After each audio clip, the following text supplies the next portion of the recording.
नमस्कार मित्रांनो, मोहक मराठी कथा या यूट्यूब चॅनलवर आपले मनपूर्वक स्वागत आहे। यात तुम्हाला नवनवीन कथा ऐकायला मिळतील। जर तुम्हाला मी सांगितलेल्या कथा आवडत असतील तर माझ्या कथांना लाईक आणि सबस्क्राईब करा आणि नवनवीन कथांचा आनंद घ्या। तर मित्रांनो, बऱ्याच दिवसापासून तुमची इच्छा होती की संततीचा मोह या कथेचे पुढचे भाग कधी येणार, तर या कथेचा पुढचा भाग आता सुरू होतोय। संततीचा मोह भाग 9। तर मित्रांनो, मागच्या भागात आपण पाहिले की श्रीवास यांच्याकडे श्वेता कार्यासाठी गेली होती, पण कार्याचे नाव करून तिच्या सोबत काय काय घडत होते हे आपण पाहिले। त्यानंतर तिची ओळख श्रीवास यांची मुलगी स्नेहासोबत झाली आणि स्नेहासोबत काहीतरी विचित्रच सुरू होते। तर ही कथा आपल्याला पुढे कुठे घेऊन जाते ते आपण बघूया।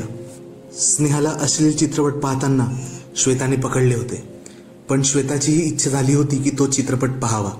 त्यामुळे तिने कसे तरी तिला कन्व्हिन्स करून तो चित्रपट परत लावायला लावले आणि त्या चित्रपटातील भडक दृश्यामुळे श्वेतामध्येही हालचाल निर्माण होऊन ती सुद्धा तापू लागली होती। श्वेताने स्नेहाकडे पाहिले असता तिची स्थिती सुद्धा तशीच झाली होती। ती लांब श्वास घेत होती। तिचा कुर्ता अचानकपणे तिच्या शरीराला फिट्ट होत जात होता।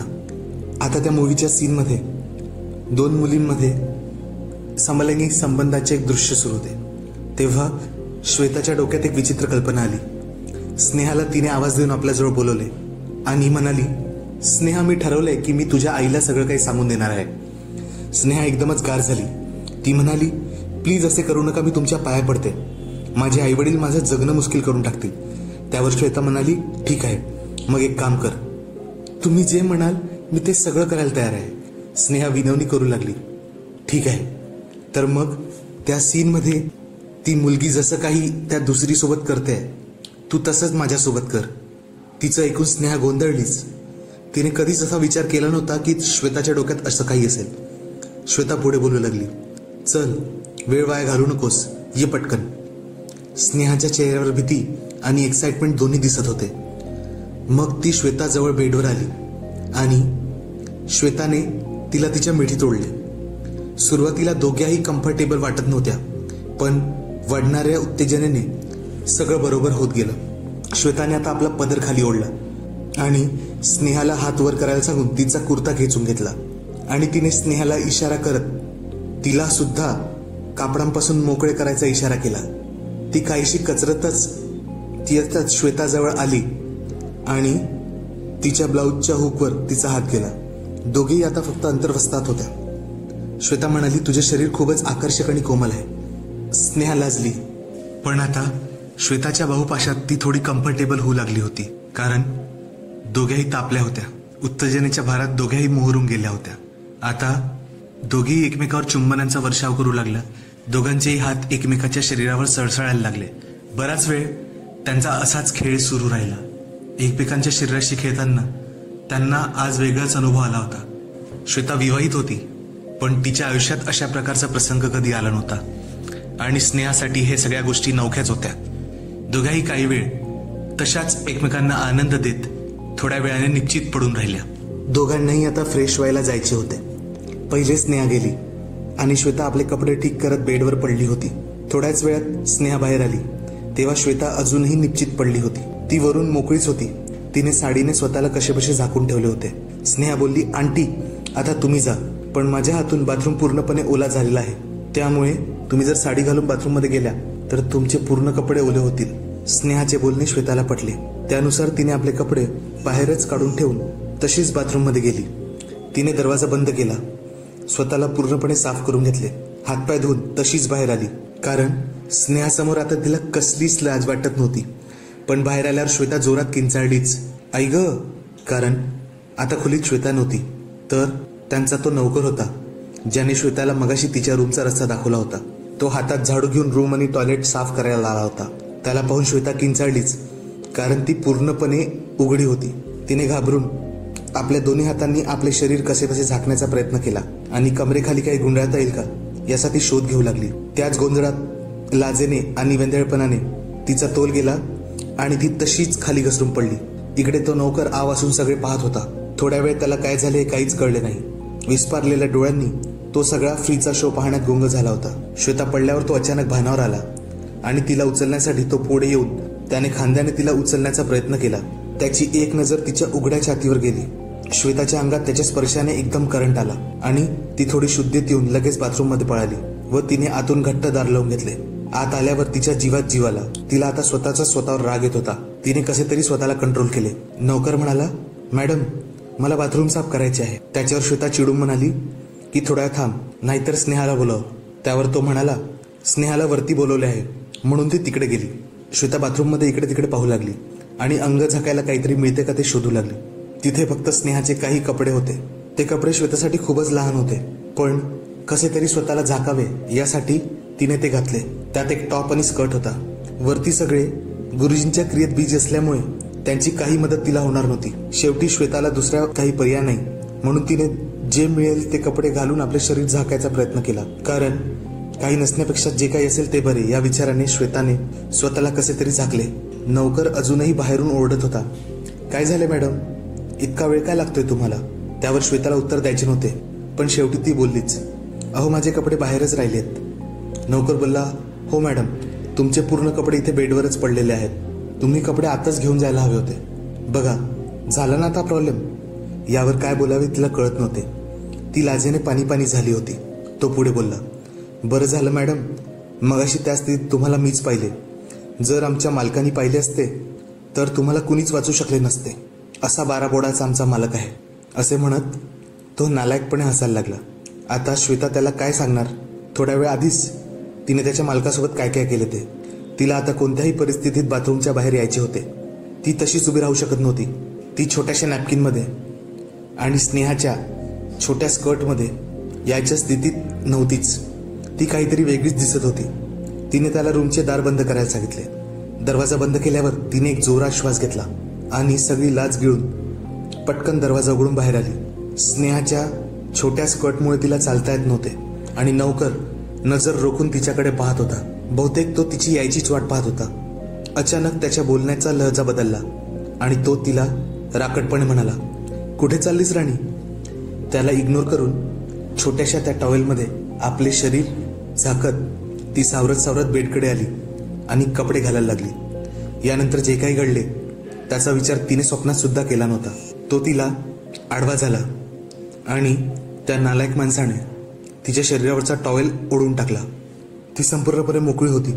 श्वेता गोंधळतच बोलली, हे काय करतोयस? माझा टॉवेल दे, मी सगळ्यांना ओरडून बोलवेल. तो थोडा चिडलाच आणि त्याने द्वेषाने तिचा हात मुरगळला आणि बोलला, जेवढे ओरडायचे तेवढे ओरड, बोलव सगळ्यांना, दिसूच दे तुझा उघडा तमाशा. वैश्या कुठली? आता श्वेताला रडूच कोसळले होते. तिला आजपर्यंत असं कुणीच अपमानित केलं नव्हतं. ती वरून पूर्णपणे मोकळी होती. तिच्या कमरेवर फक्त तो स्कर्ट होता. ती अशा स्थितीत होती की तिच्या अंगावर नेमके मोजके कापड होते आणि तेही तो ओढायचा प्रयत्न करत होता. आता श्वेता त्याला विनंती करू लागली, प्लीज मला सोडा, मी कोणाची तरी पत्नी आहे. त्यावर तो राकटपणे बोलला, तर मी काय करू? हे मखमली शरीर मी सोडू शकत नाही. असे म्हणत त्याने श्वेताला बेडवर आपटले आणि त्याचा रुमाल तिच्या तोंडात कोंबला.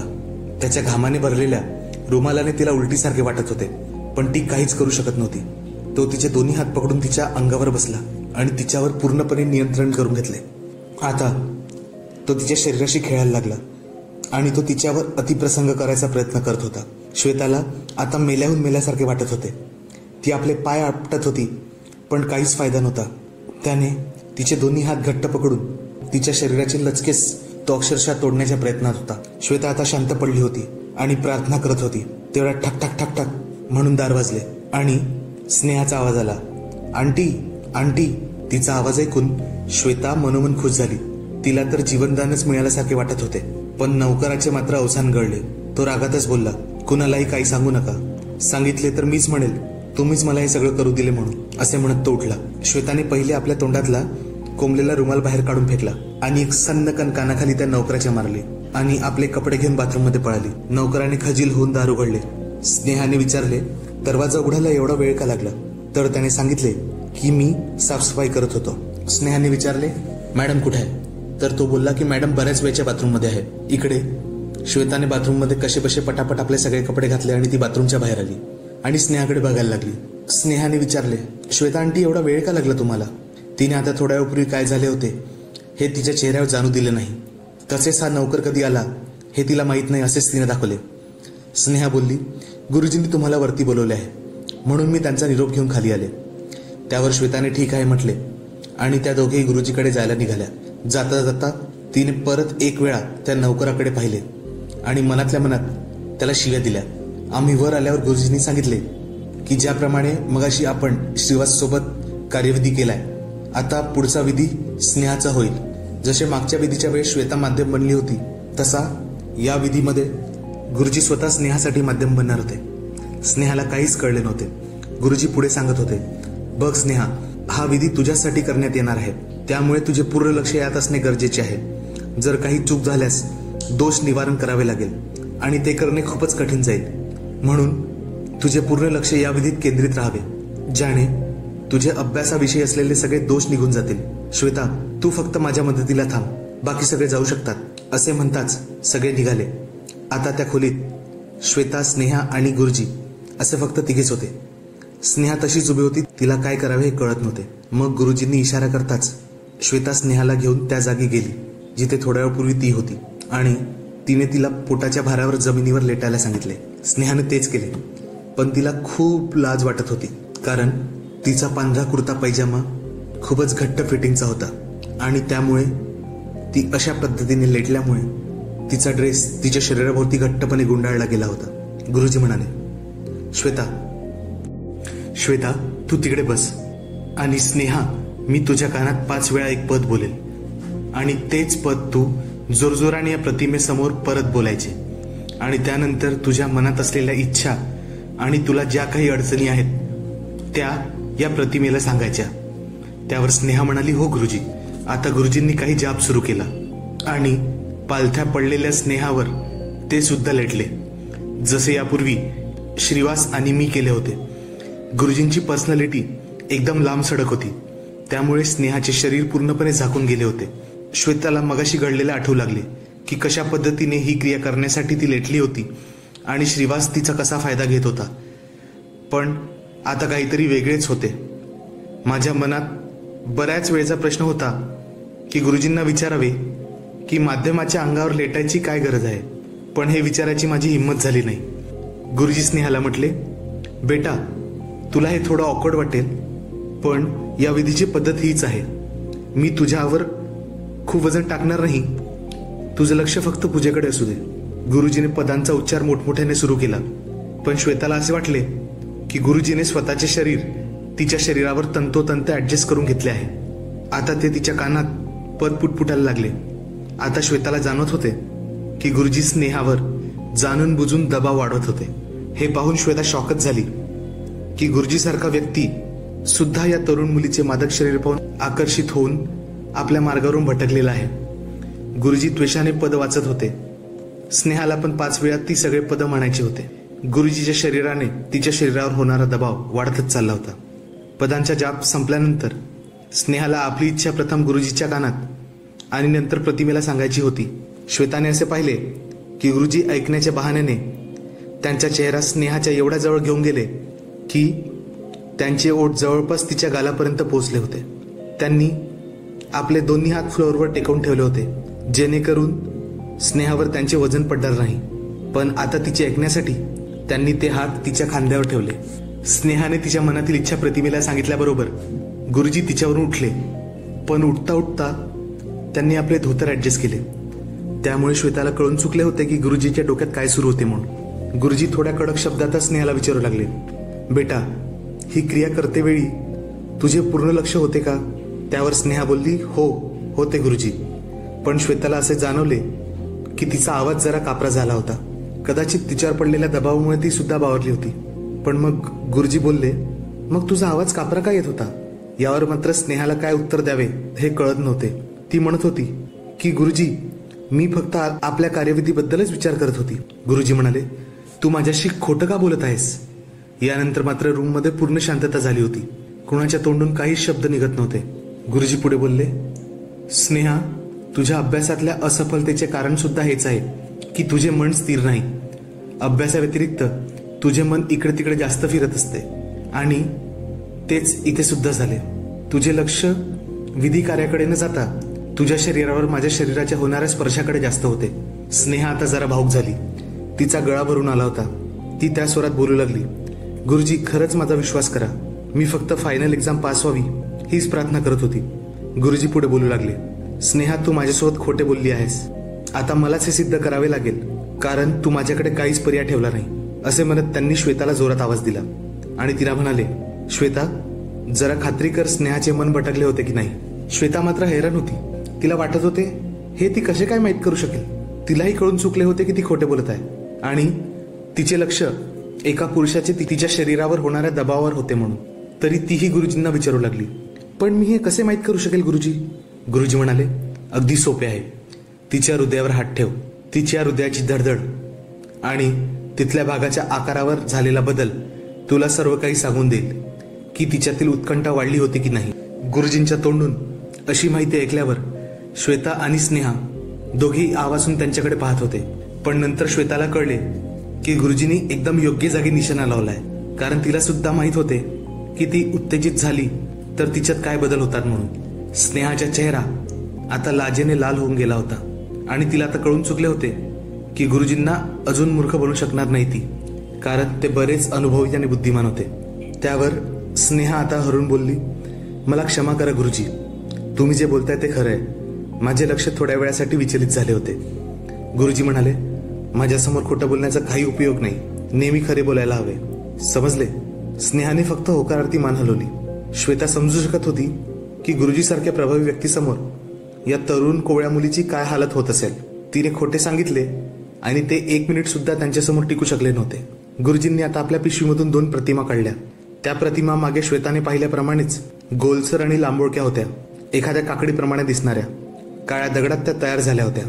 मग ते श्वेताला म्हणाले, त्या सामग्री पात्रामधून मला बेल, दूध, गुलाबजल, शहद दे आणि अग्निकुंडात थोडेसे तूप टाकून दे. मग गुरुजींनी सगळ्या मिश्रणांना एकत्र करून त्याचा एक जाडसर काढ्यारूपी द्रव तयार केला आणि त्या दोन्ही प्रतिमांवर ते द्रव्य टाकून त्याला व्यवस्थित ते द्रव्याने माखू लागले. नंतर त्यांनी गुलाबजल मिश्रित पाण्याने त्या दोन्ही प्रतिमा स्वच्छ धुतल्या आणि त्यांची पूजा केली. श्वेता आणि स्नेहा हे सगळे शांतपणे बसून बघत होत्या. गुरुजी पुढे म्हणाले, बेटा इकडे ये आणि अग्नीजवळ उभी राहा. स्वतःचे डोळे बंद करून टाक आणि ज्याही पदांचा मी जाप करील ते पण तू अग्नीसमोर परत म्हण. श्वेताने टाकलेल्या तुपामुळे कुंडातील आग अधिकच वाढली होती. गुरुजींनी पदांचा उच्चार करणे सुरू केले. स्नेहा हळूहळू ते पद रिपीट करू लागली. गुरुजी पुढे बोलले, स्नेहा बेटा आता या विधीचा सगळ्यात महत्वाचा भाग, लक्ष देऊ नये. या दोन्ही प्रतिमाद्वारे आपण एक विधी करूया ज्याला जागरण क्रिया म्हणतात. त्या 2 प्रतिमांपैकी एकाद्वारे निघणारे द्रव्य तुला प्राशन करायचे आहे आणि दुसरी प्रतिमा मी तुझ्यावरून फिरवून तुझ्या शरीरात ऊर्जा भरणार आहे. स्नेहाने होकारार्थी मान हलवली. पण काय करायचे हे तिला कळले नव्हते. पण गुरुजींना परत विचारायची तिला काही हिंमत झाली नव्हती. श्वेताला सुद्धा कळले नव्हते की आता हे गुरुजी काय करणार आहे. स्नेहा अग्निकुंडासमोर उभी राहिली. तिचे दोन्ही हात जोडले गेले होते. गुरुजी तिच्या एका बाजूला आणि श्वेता दुसऱ्या बाजूला उभे होते. श्वेताने जेव्हा दोन्ही प्रतिमेला पाहिले तर एक प्रतिमा आतून पोकळ होती. त्यात गुरुजींनी बनवलेले द्रव्य भरले आणि स्नेहाला ती प्रतिमा देऊन त्यातील द्रव्य प्राशन करायला सांगितले. त्यांनी परत हे सुद्धा सांगितले की जोवर ते पदांचा जाप बंद करत नाही तोवर तिला ती प्रतिमा तोंडातच ठेवून त्यातले द्रव्य प्राशन करत राहावे लागेल. आता स्नेहा त्या प्रतिमेतून द्रव्य पीत होती आणि तिच्या शरीरावरून दुसरी प्रतिमा फिरवत गुरुजी पदांचा उच्चार करत होते. ते दृश्य खूपच विचित्र होते. स्नेहा पहिल्यांदा असहज वाटत होती. आणि का वाटू नये, ती एक टीनेजर मुलगी होती. जर कुणी पुरुष तुमच्या शरीराच्या भागांवर काही फिरवेल तर कोणालाही असहजच वाटेल, यात काहीच शंका नव्हती. आणि असे केल्यामुळे कुणालाही उत्तेजित झाल्यासारखे वाटू शकते. गुरुजी तिच्या मानेवरून पाठीवर आणि तेथून खाली कमरेपासून पायाच्या मागच्या भागापर्यंत ती प्रतिमा फिरवत परत तिच्या डोक्यावर आणत होते. या दरम्यान श्वेता तिने तोंडात ठेवलेल्या प्रतिमेतून द्रव्याचे प्राशन करत होती. कदाचित शहद आणि विविध औषधी मिसळून तयार झालेल्या त्या द्रव्यामुळे ते द्रव्य तिला बरेच आवडत होते. आता ते तिच्या समोर आले आणि तिच्या पायाकडून टोंगळ्याकडे आणि वर मांडीकडे ती प्रतिमा फिरवू लागली. जसे जसे त्यांचे हात समोर वाढत होते तसे श्वेताच्या आणि स्नेहाच्या हृदयाची धडधड वाढू लागली. श्वेताला आता लक्षात आले होते की प्रतिमा फिरवण्याच्या बहाण्याने गुरुजी स्नेहाच्या नाजूक अंगावर सुद्धा हात फिरवून घेत होते. त्यामुळे स्नेहाची स्थिती खराब झाली होती आणि तिच्या तोंडून नकळतपणे हुंकार निघत होते. हे सगळं खूप अपमानजनक होतं, पण आता कुणीच काही करू शकत नव्हतं आणि प्रक्रिया पूर्ण करणे भाग होते. गुरुजी आता फक्त नाममात्र प्रतिमेचा स्पर्श करत होते. त्या आड आपले हात ते तिच्यावरून फिरू लागले. श्वेताला वाटले की आता हद्दच पार झाली. आपल्या मुलीच्या वयापेक्षा सुद्धा लहान मुलीसोबत हे त्यांचे काय सुरू आहे. तिच्यासाठी हे सगळं सहन करण्यापलीकडे जाऊ लागलं. श्वेताने आपली मान दुसरीकडे वळवली होती. गुरुजीने या संधीचा आणखी लाभ घेतला आणि त्या गुलाबाच्या कळीसारख्या कोमल शरीराशी ते खेळत होते. शेवटी त्यांनी कसेबसे स्वतः आपल्या भावनावर ताबा मिळवला आणि स्नेहाला बोलले. स्नेहा, जागरण क्रिया संपन्न झाली. ती अजूनही गुंगीत होती. माहिती नाही त्या द्रव्यात असे काय होते. ती मदमस्त हुंकार देत होती. तर मित्रांनो, आशा करतो की तुम्हाला आजची कथा आवडली असेल. अशाच नवनवीन कथा ऐकण्यासाठी मोहक मराठी कथा या चॅनलला लाईक, शेअर आणि सबस्क्राईब करा. तसेच आपले अभिप्राय कमेंटमधून आम्हाला देत राहा. आमच्या चॅनलला सपोर्ट करण्यासाठी तुम्ही थँक्स बटन दाबून आम्हाला सहकार्य करू शकता. धन्यवाद.